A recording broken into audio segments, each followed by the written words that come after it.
Blackhawks number 8, written by Mike Costa, art by Cafu. We left off last issue with the big bad Matteo Bischoff for all of 2 issues, getting a plane landed on him. And Kunoichi is awoken and seemingly has the mother mind inside of her because of nanites or whatever.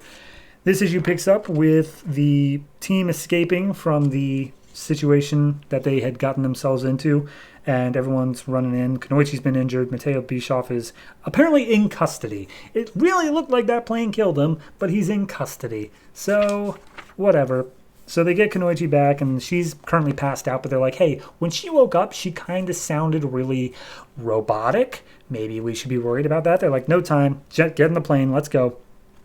So everyone's getting their asses back to HQ, and then they're going to have to investigate the fact that they were attacked by nanites, because now all of them supposedly have some form of nanite in them, which was, a big deal before.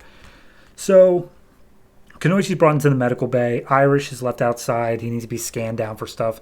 And as she's in there, there's this overarching narration on top of it that's saying, all right, here's the thing. When you're making AI, the biggest problem is making so many chips and things, so many nodes that the AI can use.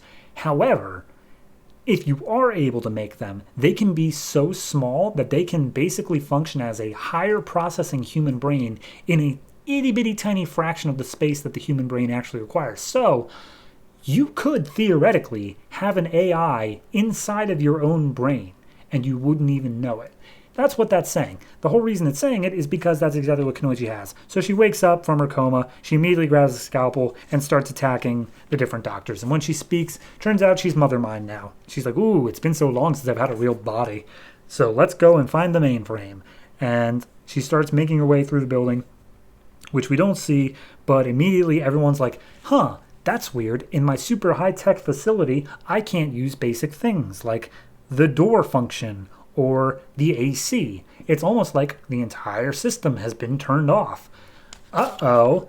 And then we see flipping on the monitor is Mother Mind, who's like, hey, I never actually left. I was always kind of around. So now I'm here and I'm going to hack into the UN global mainframes and take over the world. Ha ha ha ha ha. And immediately everyone's like, all right, we have an emergency situation. Let's deal with this. So Canada immediately makes the thing of, all right, here's what we're going to do.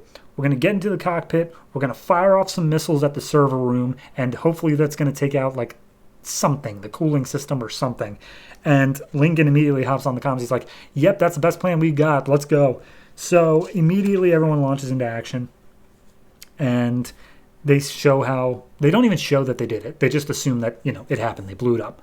So then Mother Mind's like, what did you do? And she's like, oh, we blew up your cooling systems. You only got 15 minutes, and there's no way you're ever going to be able to take over the UN mainframe in that amount of time. She's like, well, fine. If this is going to be my grave, it's going to be your grave too. Then we cut to inside Kunoichi's mind, that she's structured it to look like her childhood home, and inside of it is Wildman, a.k.a. her boyfriend who died. And she's like, oh, so you're just a dream? You're just part of my subconscious? She's like, no. Because of the issue where we went and met with Mother Mind, I'm actually real. I am a real AI that's inside your brain. It was a copy of me. I'm the copy thing. I don't have all of the memories, but I remember you, and I also want to help take down Mother Mind. So they show that because she's living in Kunoichi's brain, she's actually just sitting in the front room of the house doing her thing.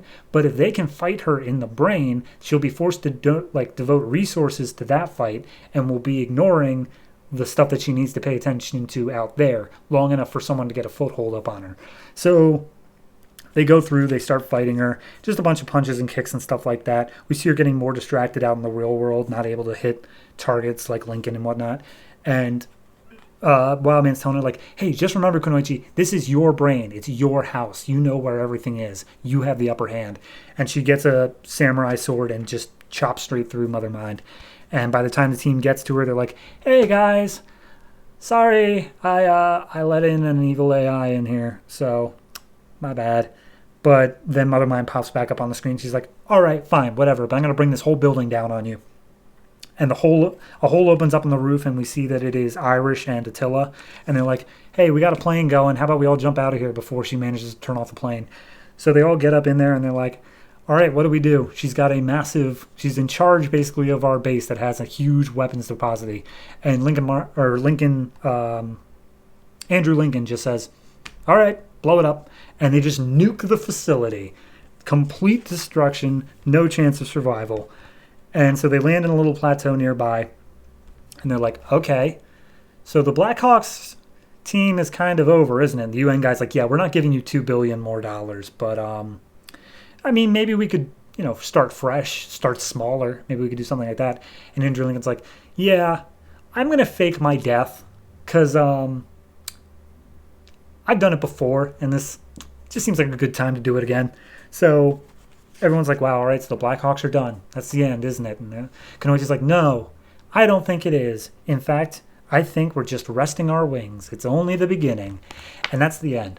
It's final issue of Blackhawks, and it's fine. It's a good enough send-off. The issue that I've had with all of these 8-issue series, the ones that get canceled so early on, is that you can tell they had this big sprawling idea for a story to begin with, and they set up a bunch of characters that can come up later, but then when they're told it's going to be canceled, probably somewhere around issue 5, they're just kind of left scrambling of like, oh, okay, well, what can I throw away out of this big plot and still somehow make it make sense in the end?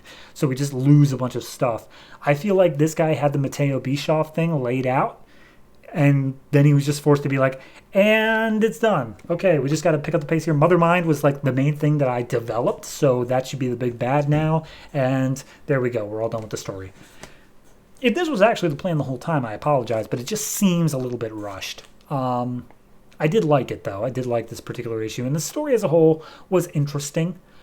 Strangely enough, Andrew Lincoln has been showing up in a bunch of other books, so I think Voodoo's the one that has the biggest impact, but there are a couple books out there where he's just been showing up. So gone but not forgotten, I suppose. Overall, I give this issue a 7. I think as an issue itself, it deserves a 7. As a send-off to the entire series, probably not so much, though I do appreciate a good nuking of the entire facility. That's a good way to end the series as a whole. So yeah, 7 for this, and I would say next issue, but there isn't, so decent series.